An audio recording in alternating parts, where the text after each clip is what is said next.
আমরা এই দেশের মানুষের খেদমত করার সেবা করার সুযোগ পাই, তাহলে সর্বপ্রথম আমরা হাত দিব শিক্ষা ব্যবস্থা। কারণ আমাদের শিক্ষা হচ্ছে কিরানি তৈরির শিক্ষা, আমাদের শিক্ষা বিজ্ঞানী তৈরির শিক্ষা নয়। যার কারণে আমাদের দেশে সর্বোচ্চ শিক্ষা প্রতিষ্ঠান, বিজ্ঞান কারিগরি শিক্ষা প্রতিষ্ঠান বুয়েট, যুগের পর যুগ সেখান থেকে অনেক শিক্ষিত মানুষ বের হচ্ছেন, কিন্তু জাতিকে তারা কিছু দিতে পারেন না, ভালো একটা সুইও উপহার দিতে পারে, কারণ ওই শিক্ষার ব্যবস্থা নেই।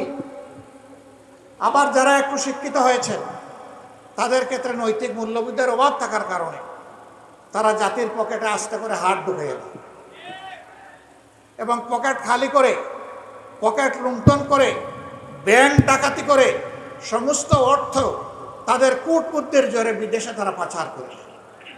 15.5 বছরে দেশ থেকে বিদেশে 26 লক্ষ কোটি টাকা পাচার করা হয়েছে। তারা দেশে থাকা অবস্থায় অনেক সুন্দর সুন্দর কথা বলতেন, কারো কারো কথা শুনে মনে হতো তিনি বোধহয় এ যুগের তাপসী রাবিয়া, কারো কথা শুনে মনে হতো তিনি বোধহয় হাসান বোস। কিন্তু এখন তারা দেশ থেকে পালিয়ে যাওয়ার পরে, আত্মগোপনে চলে যাওয়ার পরে, জেলে ঢোকার পরে এখন যেখানেই তাদের উপরে হাত পড়ছে সেখান থেকে দুর্গন্ধ বের হয়ে আসছে, সেখানেই অবৈধ সম্পদের খনি বের হয়ে আসছে। সরকারের কাছে আমাদের স্পষ্ট দাবি, এরা যত টাকা জনগণের চুরি করে দেশে কিংবা বিদেশে জমা করেছে, পাচার করেছে, সবগুলো উদ্ধার করে রাষ্ট্রীয় কোষাগারে ফেরত আনতে হবে এবং সেই টাকা দিয়ে জনগণের সুষম উন্নয়ন করতে হবে। আমরা কোনো বৈষম্য চাই না। এই নারায়ণগঞ্জ পুরা জেলাটাই হচ্ছে ইন্ডাস্ট্রিয়াল পার্ক, কিন্তু এখানে নারায়ণগঞ্জ মহানগরী আমির বলে গেলেন এখানে কোনো মেডিকেল কলেজ নাই, কোনো বিশ্ববিদ্যালয় নাই, উচ্চতর কোনো শিক্ষা প্রতিষ্ঠান সরকারি নাই। কেন?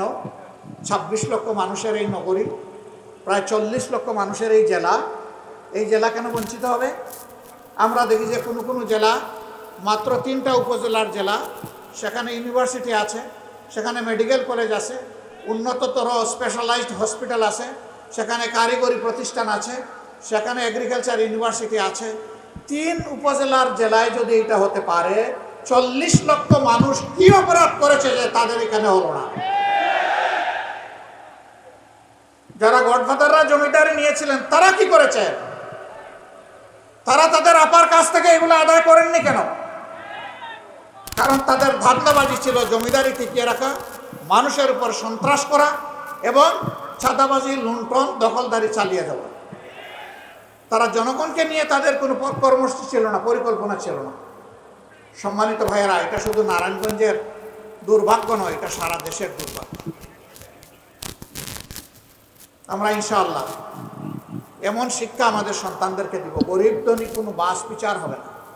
ধনীর সন্তান তার পিতার টাকায় লেখাপড়া করবে, গরিবের সন্তান সরকারের টাকায় লেখাপড়া করবে।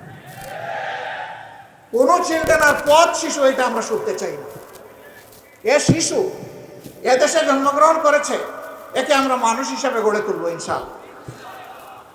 আগামী দিনে আমাদের সন্তানেরা লেখাপড়া করে যখন শিক্ষার পাঠ চুকিয়ে শিক্ষা প্রতিষ্ঠান থেকে বের হবেন, তখন একই সাথে তাদের হাতে যেমন সার্টিফিকেট আসবে, তেমনি তাদের জন্য উপযুক্ত কাজও চলে আসবে ইনশাআল্লাহ।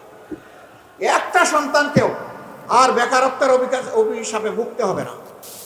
একটা দেশের 3টা ইন্ডাস্ট্রি যখন সমান্তরাল সামনের দিকে এগিয়ে যায় বিশ্ব সভ্যতায়, এই দেশ সোনালী গৌরবের শিখরে পৌঁছে যায়। ফার্স্ট ইন্ডাস্ট্রি হচ্ছে হিউম্যান ইন্ডাস্ট্রি, মানব শিল্প।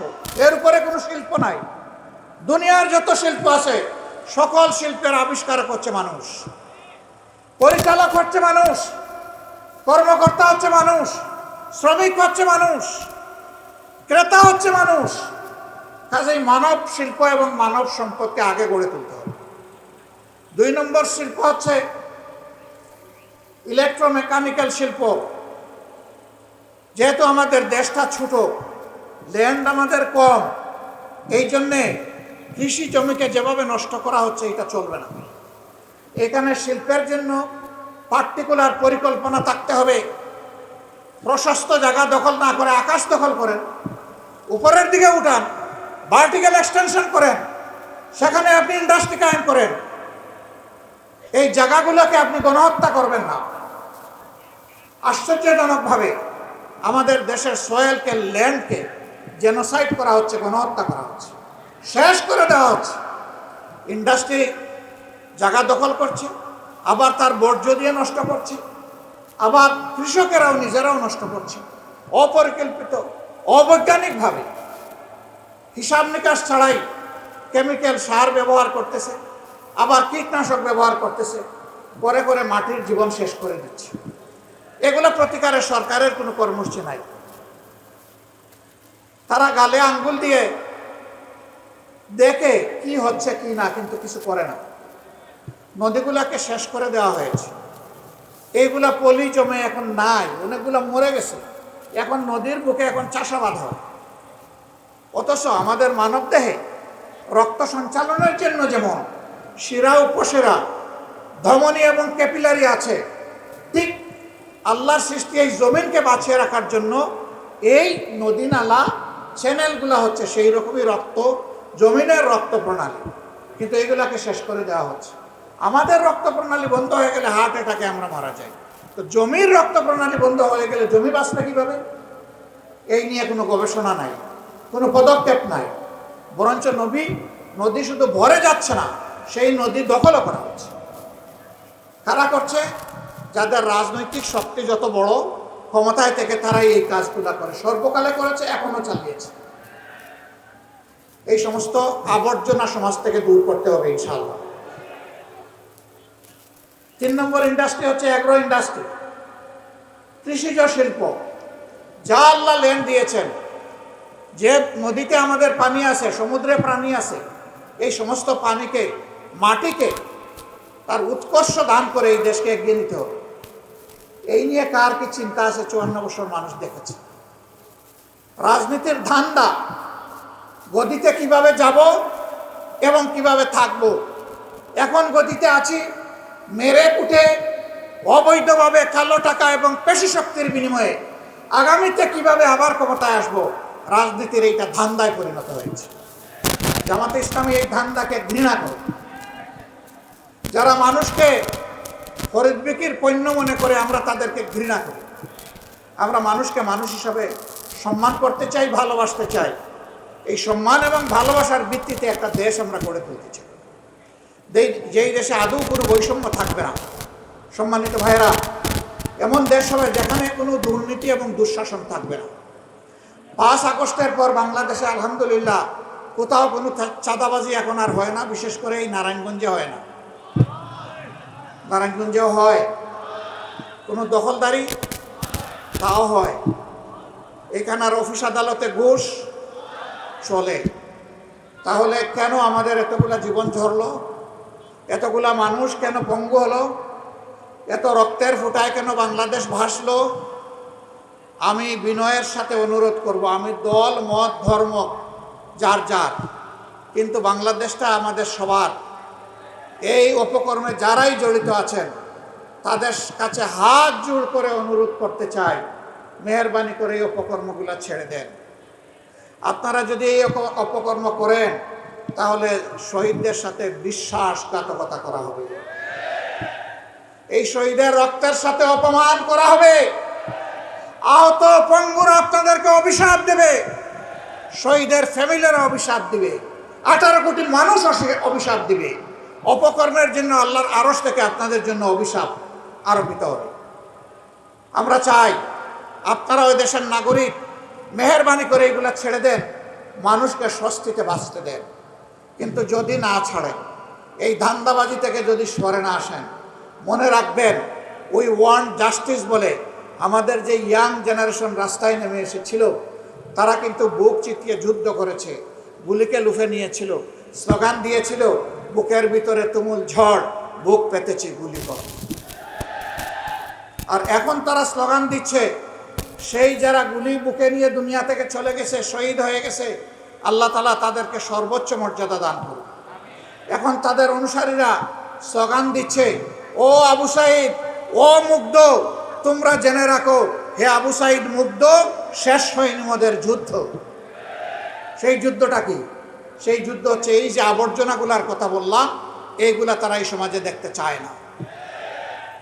আমরা আমাদের সন্তানদেরকে, যুব সমাজকে কথা দিচ্ছি, তোমাদের স্বপ্ন বাস্তবায়নে বাংলাদেশ জামাতে ইসলামী তোমাদের কাছে ওয়াদাবদ্ধ। এই স্বপ্ন যতদিন বাস্তবায়ন না হবে, আমাদের লড়াই, আমাদের সংগ্রাম দুর্বৃত্তদের বিরুদ্ধে অব্যাহত থাকবে ইনশাআল্লাহ। এই লড়াইয়ে তোমাদের পাশে আছি, সাথে আছি, লড়াই একসাথে আমরা করব ইনশাআল্লাহ। আগামীর বাংলাদেশ ওই লড়াকু আমাদের বীর সন্তানদের হাতে আমরা তুলে দেব ইনশাআল্লাহ। তোরা দেশ চালাবি, পিছন থেকে আমরা তোমাদেরকে পরামর্শ দিব, সহযোগিতা করব, দোয়া করব। ভুল করলে শক্ত করে টান দিয়ে ধরব, যে ভুল করা যাবে না, অনেক ভুল এই জাতি করে ফেলেছে, আর তোমাদেরকে ভুল করতে দেওয়া হবে। সেই রকম একটা স্বপ্নের বাংলাদেশ আপনারা চান কিনা? ওই বাংলাদেশটা হবে ইনশাআল্লাহ মানবিক বাংলাদেশ। এখানে আমার প্রত্যেকটা মা, আমার বোন, আমার মেয়ে, সে ঘরেও থাকবে নিরাপদ, বাইরে যখন বের হবে তখন আরও একটা জিনিস তার সাথে সে পাবে, নিরাপত্তার সাথে পাবে মর্যাদা। যখন সে কর্মস্থলে পেশাগত দায়িত্ব পালন করবে, এই দুইটি জিনিস নিয়েই সে নিরাপত্তা এবং মর্যাদা নিয়ে ইনশাআল্লাহ দায়িত্ব পালন করবে। সম্মানিত ভাইয়েরা, যারা সংখ্যালঘু সংখ্যাগুরু বলেন, আমরা এটাতে বিশ্বাস করি না, কিন্তু আমরা এটাও চাই না দেশে কোনো পরিবর্তন আসলেই বিভিন্ন ধর্মের ভাইয়েরা একটা বোনেরা একটা আতঙ্কে থাকবেন, এটা আমরা চাই না। যদি মুসলমানদের মসজিদ পাহারা দেওয়ার দরকার না হয়, তাহলে সেই সময় ভাইদের মন্দির, প্যাগোডা, চার্চ কেন পাহারা দেওয়ার প্রয়োজন হবে? আমরা দেখতে চাই একটা অহিংসার বাংলাদেশ, মিলেমিশে একটা সম্প্রীতির বাংলাদেশ। আমরা মিলেমিশে এখানে সৎ প্রতিবেশী ভাই হিসাবে থাকবো, ভাই বোন হিসাবে থাকবো, এমন একটি বাংলাদেশ চাই। আমি বিভিন্ন ধর্মের ভাইদেরকে বুক খুলে আহ্বান জানাবো, মেহরবানি করে আপনাদের খোলা চোখ দিয়ে, খোলা বিবেক দিয়ে বাংলাদেশ জামাতে ইসলামীকে আপনারা পর্যালোচনা করুন, বিচার করুন। আমি আপনাদেরকে অনুরোধ জানাবো, স্বাধীনতার পর 54 বছর বাংলাদেশের কোন নেতা, কোন কর্মী অন্যায়ভাবে কোথায় আপনাদের কারো একটুখানি জমি দখল করেছে, মেহরবানি করে আমাদেরকে জানিয়ে সাহায্য করুন। কার ইজ্জতের উপরে হাত দিয়েছে, মেহরবানি করে আমাদেরকে জানতে দিন। কার জীবনের উপরে হাত দিয়েছে, আমাদেরকে জানতে দিন। আমরা কথা দিচ্ছি, আমরা ইনশাআল্লাহ তার সুষ্ঠু প্রতিকার করব, ন্যায় বিচার আপনাদেরকে উপহার দেব। আর যদি আপনাদের বিবেক বলে যে না, এ দলের নেতাকর্মীরা এই সমস্ত অপকর্মে জড়িত নয়, তাহলে আপনাদেরকে আমরা কথা দিচ্ছি যে আপনাদের এবং সমস্ত জনগণের নিরাপত্তার জন্যে আমরা অহংকার করব। আমরা ক্ষমতায় যাই অথবা না যাই, ক্ষমতায় থাকি অথবা না থাকি, এটি আমাদের মানবিক দায়িত্ব, এটা আমরা পালন করবো ইনশাআল্লাহ। যার প্রমাণ আমরা দেওয়ার চেষ্টা করছি। যতক্ষণ পর্যন্ত দেশবাসী আপনারা বাংলাদেশ জামাতে ইসলামীকে ন্যায় এবং কল্যাণের উপরে দেখবেন, সত্যের উপরে দেখবেন, ততদিন পর্যন্ত আমরা আপনাদের বুক ভরা ভালোবাসা চাই।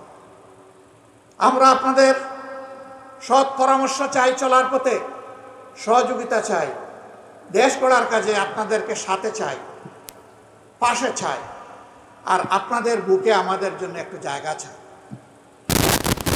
কিন্তু আমরা যদি কোনো অন্যায় করি, অবশ্যই আপনারা আমাদের ন্যায়সঙ্গত সমালোচনা করবেন এবং আমাদের অন্যায় কাজের গতি বন্ধ করে দেবেন। বলবেন যে আর যে যাই করুক, আপনারা কোরআনের কথা বলেন, আপনারা ইসলামের কথা বলেন, আপনাদের জন্য এই কাজ শোভনীয় নয়, এটা আমরা আপনাদেরকে করতে দেব না।